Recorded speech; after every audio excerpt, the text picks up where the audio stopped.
এই প্রথম আমাদের বাসায় বানানো হচ্ছে কেক অ্যান্ড আমি নিজে বানাচ্ছি না, আমার কাজিন বানাচ্ছে। আমি কখনো বাসায় কেক বানানোর সাহস করিনি।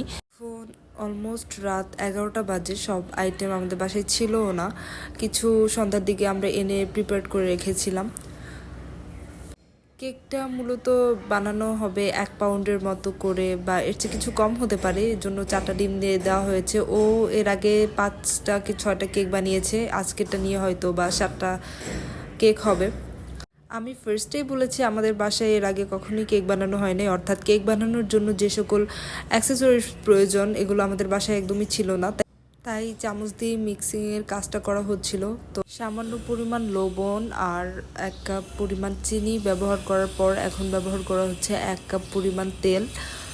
ও বানাচ্ছিল আর বলছিল আমি কোনো কিছুতে কিপটাপি করবো না, যেন সব কিছু ঠিকঠাক মতো হয়। তারপরে এই 1 কাপ পরিমাণ তেল দিয়ে দেওয়া হলো আগের এই ডিমের মিশ্রণের সাথে। মিক্সিংয়ের কাজটা এতটাও ইজি ছিল না, যেহেতু এটা চামচ দিয়ে করতে হবে। কেকের সাথে অ্যাড করার জন্য আমরা নিয়েছিলাম 5টা থেকে 6টা ডেইরি মিল্ক চকলেট। নর্মালগুলোই আনা হয়েছিল, যেহেতু কেকে ইউজ করা হবে, জাস্ট এটা স্মেলের জন্য অ্যান্ড টেস্টটা যেন আমাদের মুখে লাগে সেজন্য এটা দেওয়া হচ্ছে এক্সট্রা করে। তারপর চকলেটগুলো একটি স্টিলের বাটিতে রেখে সামান্য পরিমাণ পানি এড করে এটা হচ্ছে চুলায় বসিয়ে দেওয়া হয়েছে গলানোর জন্য। এটি ভালো করে গলানো হলে ফিনিশিংটা ভালো আসবে। তারপর এই গলানো চকলেটটা ওই মিশ্রণের মধ্যে ঢেলে দেওয়া হয়েছে, এতে করে কেকের কালারটা খুবই সুন্দর আসবে। এই তো দেখতেই পাচ্ছেন অ্যাড করার পর কালারটা একদম ডেইরি মিল্ক চকলেটের মতো এসেছে। এই মিশ্রণের মধ্যে আবার 1 কাপ পরিমাণ ময়দা অ্যাড করা হয়েছে।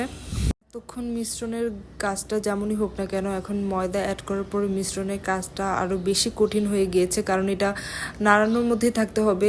অনেকক্ষণ যাবৎ নাড়ানোর পর এরকম একটা রেজাল্ট এসেছে ফাইনালি।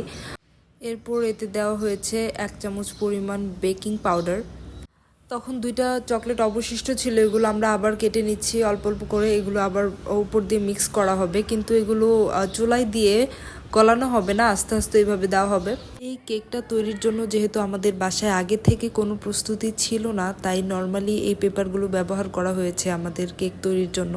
1 ঘন্টার মধ্যে আমাদের কেকটি তৈরি হয়ে গিয়েছে, অর্থাৎ 11টার দিকে আমরা এটা চুলায় বসিয়েছিলাম, কারেক্ট 12টা বাজে কেকটি তৈরি হয়ে গিয়েছে। এ হচ্ছে কেকের ফাইনাল রেজাল্ট অ্যান্ড কেকটা খুবই সফট হয়েছিল।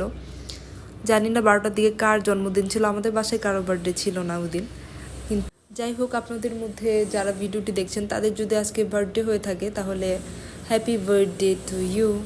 এটা হচ্ছে কেকের ভিতরের রেজাল্টটা, মানে আস্তে যেই চকলেটগুলো লাস্টে দেওয়া হয়েছিল সেগুলো হচ্ছে ভিতর থেকে এরকম দেখাচ্ছিল।